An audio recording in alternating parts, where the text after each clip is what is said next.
Europe 1, il est 7h14 et on retrouve nos experts, Thomas Soto. Les experts d'Europe 1, Alex Taylor pour l'Europe, Axel de Tarlé pour l'économie, Antonin Andressé la politique et Anne Le Gall qui innove. Bonjour à tous. Bonjour Thomas. Viva la Catalunya.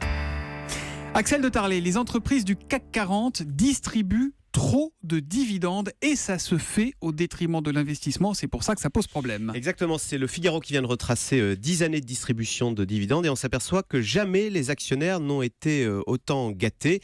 Ils ont reçu l'an dernier 56 milliards d'euros, les actionnaires du CAC 40, donc on parle de L'Oréal, LVMH, Carrefour, Danone, etc. Cette année, ils devraient recevoir à peu près la même chose.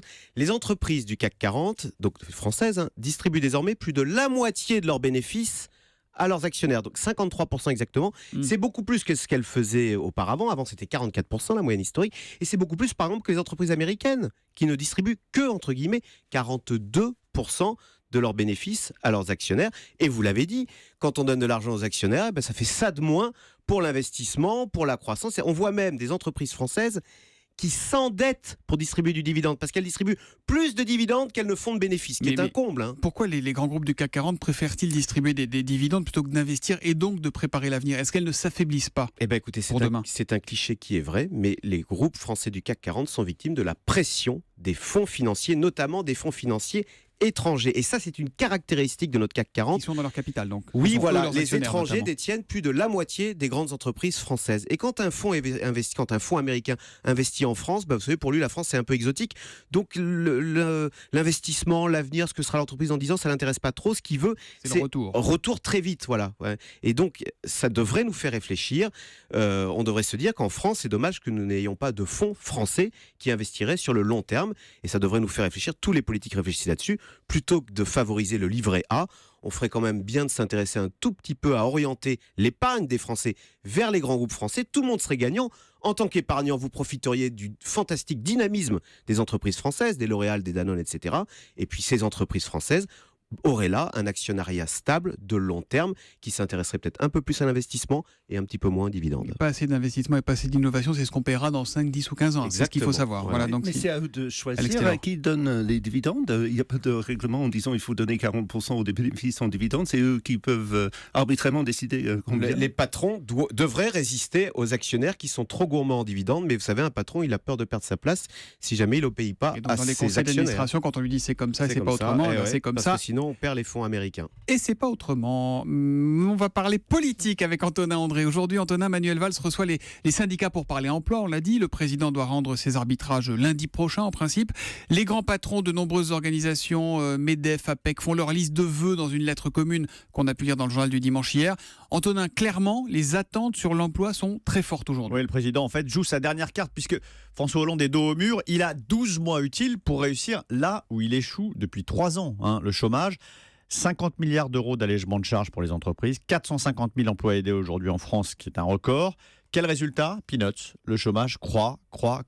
Il y a un chiffre qui est très éclairant, très cruel, c'est le taux de chômage des jeunes en France aujourd'hui, 25%. C'est 5 points au-dessus de la moyenne européenne, alors que c'est une priorité de François Hollande. Donc oui, il a la pression, il le sait mieux que personne, François Hollande, mieux que les patrons qui lui font la leçon aujourd'hui.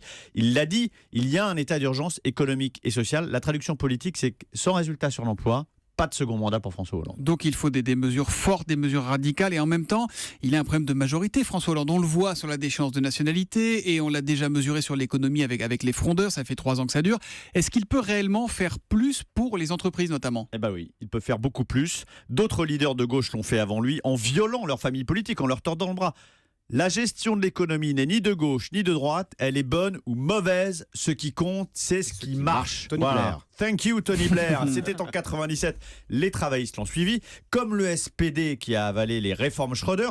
Rappelons que Lionel Jospin, en France, a été celui qui a le plus privatisé d'entreprises. François Mitterrand a défendu une politique du Francfort. Donc, François Hollande doit prendre des risques. Il n'a plus grand-chose à perdre, vu le temps qui lui reste. Alors, va-t-il le faire? C'était votre question, Thomas. D'après les informations d'après les informations qu'on a ces derniers jours de l'Élysée, on va voir ce qu'on va voir. Alors, je peux vous annoncer le déverrouillage de la durée hebdomadaire du travail, l'assouplissement des heures supplémentaires, mais à ce stade, rien de révolutionnaire. Et il y a un symptôme inquiétant du point de vue des patrons. La loi Macron 2, annoncée comme le coup de booster de l'économie française, a du plomb dans l'aile. On en parle à l'Élysée désormais. mais au conditionnel. Le ministre de l'économie ne va pas être content parce qu'il y comptait beaucoup sur cette loi Macron 2. Oui, et ben aujourd'hui, elle est clairement suspendue. La loi Noé, nouvelles opportunités Oui, économiques. exactement, dont il était venu parler ici en direct sur Europe 1. Antonin, on se souvient quand même que le chef de l'État avait dit « Si je n'inverse pas la courbe du chômage, je ne me représenterai pas ». On y croit encore à ça ou pas ? Ah oui, enfin lui, il est convaincu du fait que s'il n'a pas de résultat sur le front de l'emploi, il n'a aucune chance de gagner. S'il n'a aucune chance de gagner, aller à la présidentielle pour se faire humilier, pas certain que ce soit un risque politique que François Hollande courra. Voilà, l'emploi, on en parlera à 8h20 avec Jean-Pierre Elkabbach qui recevra Laurent Berger, le secrétaire général de la CFDT, qui fait partie de tous ceux qui vont défiler 45 minutes chacun aujourd'hui à Matignon pour parler chômage.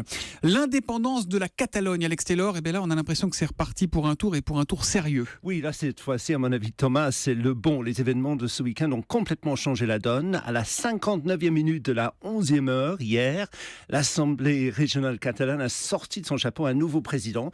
Cela faisait des semaines que l'ancien président, Arturo Mas, essayait de se faire élire, mais la gauche radicale s'y opposait, le jugeant trop favorable à Bruxelles. Il fallait trouver une solution plus tard ce matin. Sinon, rebelote des élections régionales. Donc, à la sorpresa générale, hier, c'est le maire de Gérone qui a été désigné, Carles Puigdemont, ancien journaliste et linguiste qui, en effet, n'a pas peur des mots. Il a déclaré récemment qu'il était temps, je le cite, de chasser les envahisseurs espagnols. Et son discours vibrant hier a été sur le thème « L'heure n'est pas aux lâches ». Oui, il a commencé par prononcer ces mots, « Vive la Catalogne libre ». Quelles sont les prochaines étapes, Alex ? Il a promis aux grandes dames de Madrid la totale indépendance unilatérale de la Catalogne d'ici 18 mois. Ça commence déjà le mois prochain. Barcelone s'approprie la sécurité sociale. Puis, une banque centrale catalane. La justice, voire une armée catalane. Concrètement, cela agite la muleta devant le taureau, déjà, vous le savez, très abattu du Premier ministre espagnol Mariano Rajoy, qui, rappelez-vous, a perdu sa majorité. Il se cherche une majorité. Il n'y a pas de gouvernement en ce moment en Espagne.